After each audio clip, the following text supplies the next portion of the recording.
Shalom, salam sejahtera bagi kita semua. Saat ini saya akan membawakan renungan berdasarkan pembacaan Alkitab yang terdapat dalam Matius pasal 7 ayat 15-23 sesuai bahan MTPJ Sinode Gemim tanggal 14-20 Januari tahun 2024. Bunyinya sebagai berikut. Hal pengajaran yang sesat. Waspadalah terhadap nabi-nabi palsu yang datang kepadamu dengan menyamar seperti domba, tetapi sesungguhnya mereka adalah serigala yang buas. Dari buahnya lah kamu akan mengenal mereka. Dapatkah orang memetik buah anggur dari semak duri atau buah ara dari rumput duri? Demikianlah setiap pohon yang baik menghasilkan buah yang baik, sedang pohon yang tidak baik menghasilkan buah yang tidak baik.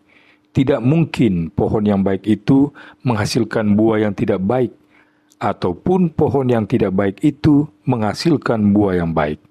Dan setiap pohon yang tidak menghasilkan buah yang baik, pasti ditebang dan dibuang ke dalam api. Jadi, dari buahnya lah kamu akan mengenal mereka. Bukan setiap orang yang berseru kepadaku, Tuhan, Tuhan, akan masuk ke dalam kerajaan sorga, melainkan dia yang melakukan kehendak Bapa-Ku yang di surga. Pada hari terakhir, banyak orang akan berseru kepadaku, Tuhan, Tuhan, bukankah kami berbuat demi namamu, dan mengusir setan demi namamu, dan mengadakan banyak mujizat demi namamu juga? Pada waktu itulah, aku akan berterus terang kepada mereka dan berkata, Aku tidak pernah mengenal kamu, enyalah daripadaku, kamu sekalian pembuat kejahatan. Saudara-saudara yang Kristus kasihi, pembacaan saat ini, Tuhan Yesus memberikan petunjuk bagi kita untuk membedakan mana nabi yang sejati dan mana nabi yang palsu. Ayat 15 mengingatkan umat Tuhan untuk mewaspadai nabi palsu. Nabi palsu itu selalu ada. Nabi palsu adalah bahaya yang tidak boleh diremehkan. Semua dimulai dengan konsep yang salah tentang siapakah Allah.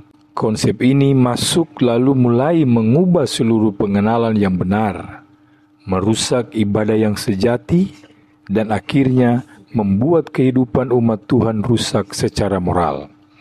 Ini semua merupakan satu paket.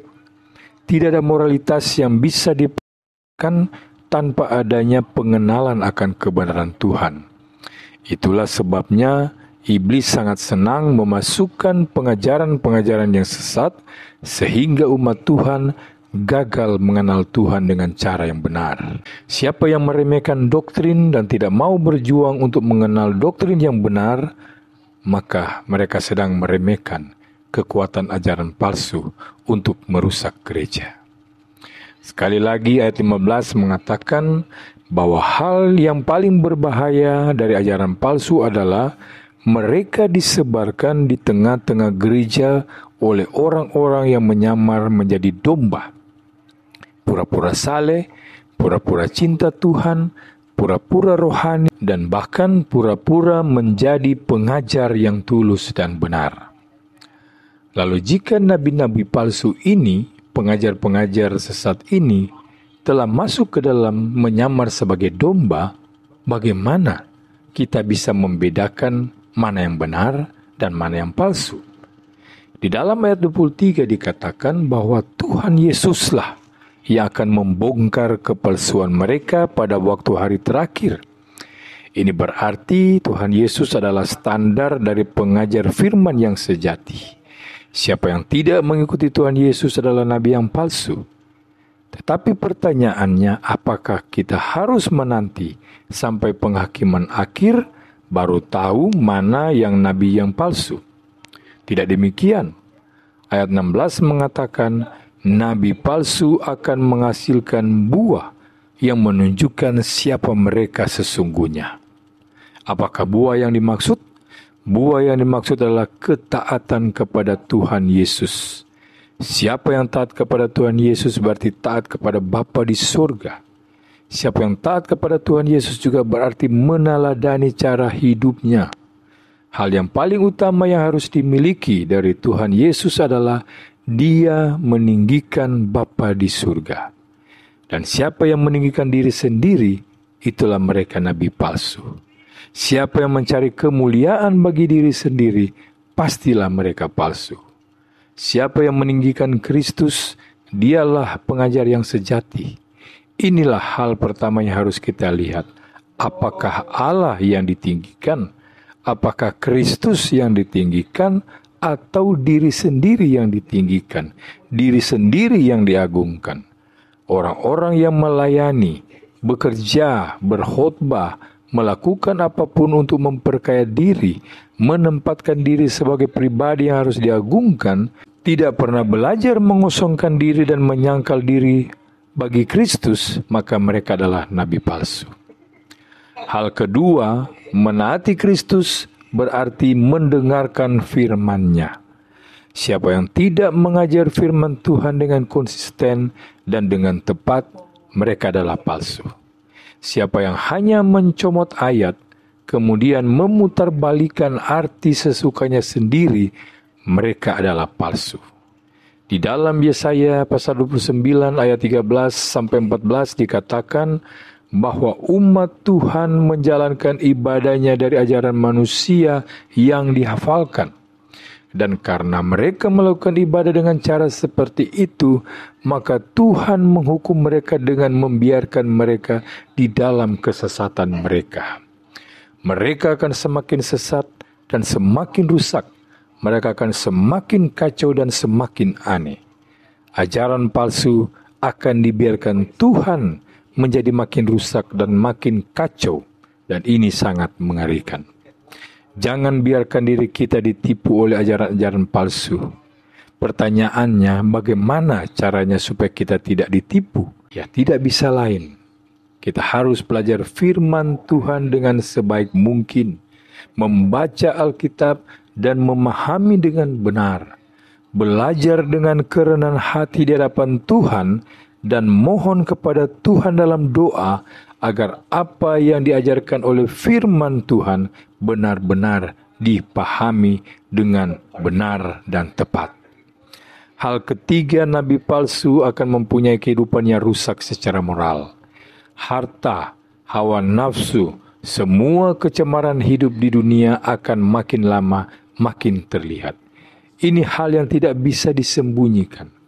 Tanpa adanya firman yang sejati yang mengontrol hati dan kehidupan seseorang, kecemaran dosa akan segera masuk, menguasai dan akhirnya berbuah menjadi nyata. Ini adalah cara iblis menghina nama Tuhan dengan memamerkan kebobrokan dalam diri umat Tuhan yang ditanamkan oleh iblis perlahan-lahan melalui ajaran-ajaran palsu. Tanpa ada firman yang sejati, tidak akan ada pengenalan akan Allah yang sejati. Tanpa pengenalan akan Allah yang sejati, tidak akan ada kehidupan moral yang baik. Itulah sebabnya kesombongan, kecemaran, ajaran yang tidak konsisten dengan Alkitab, semua ini perlahan-lahan akan mencapai puncaknya dan menjadi nyata melalui buah cemar yang menjadi bukti kepalsuan dari seorang pengajar palsu. Di dalam ayat 22 dikatakan bahwa semua tindakan mujizat dan seluruh seruan bibir berkata Tuhan, Tuhan tidak sanggup menolong sang nabi palsu dari kecemaran hidup dan kerusakan ajarannya. Tuhan tidak peduli tanda mujizat. Tuhan tidak peduli bukti kuasa apapun. Tuhan akan menilai apakah kita meneladani Kristus yang mengutamakan Allah. Apakah kita memahami, mencintai, menaati dan mengajarkan firman Tuhan? Apakah hidup kita beres di hadapan Tuhan? Jika tidak, maka buah yang menjadi bukti kecemaran kita akan segera muncul dan memperlihatkan kerusakan kita kepada semua orang. Saudara-saudara yang Kristus kasihi, di dalam gereja banyak pengajar-pengajar palsu yang menyamar.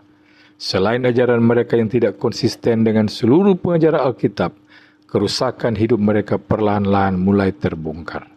Ayat 22 dengan spesifik menulis tanda-tanda nabi palsu itu, yaitu memakai nama Tuhan dengan cara yang tidak pernah diterima oleh Tuhan, dan melakukan tanda-tanda ajaib yang bukan dari Tuhan. Dan pertanyaannya, apakah mujizat itu masih ada? Tentu. Tetapi apakah benar mujizat yang dikerjakan oleh seorang hamba Tuhan itu dari Tuhan? Jangan gampang tertipu. Setan pun bisa mengerjakan mujizat. Bukankah penyihir-penyihir Mesir sempat melakukan juga apa yang dilakukan oleh Musa? Bukankah kitab Wahyu telah memperingatkan kita bahwa mujizat-mujizat dari setan menjadi semakin besar sehingga makin banyak yang tertipu? Sebab itu, jangan gampang percaya hanya sebab seorang amat populer menyembuhkan berbagai macam penyakit, melakukan macam-macam mujizat, berhasil memikat beribu-ribu penganut, serta kata-katanya enak di telinga dan cocok di selera, lalu kita mengatakan, itu nabi sejati. Sebab banyak nabi-nabi palsu besar ternyata tidak beres dalam hal keuangan. Berapa banyak dari mereka jatuh karena dosa seksual. Berapa banyak dari mereka ternyata memperkaya diri sambil mulutnya berseru, Tuhan, Tuhan. Semua mereka adalah orang-orang celaka yang akan dihakimi oleh Tuhan Yesus. Mereka akan menghadap Tuhan dan berkata, bukankah kami berbuat demi nama-Mu? Bukankah kami mengusir setan demi nama-Mu? Bukankah kami melakukan mujizat-mujizat demi nama-Mu? Pada waktu itu Tuhan akan berkata, aku tidak mengenalmu, enyalah. Mari kembali kepada kebenaran Alkitab. Mari buka mata dan buka telinga untuk menyadari keberadaan para nabi palsu itu. Mari kembali kepada Tuhan melalui ajaran-ajaran yang benar. Sambil kita bermohon, kiranya Tuhan mengasihani gereja-gerejanya dan membersihkannya dari para nabi-nabi palsu yang menghancurkan gereja Tuhan. Tuhan Yesus memberkati kita semua. Amin.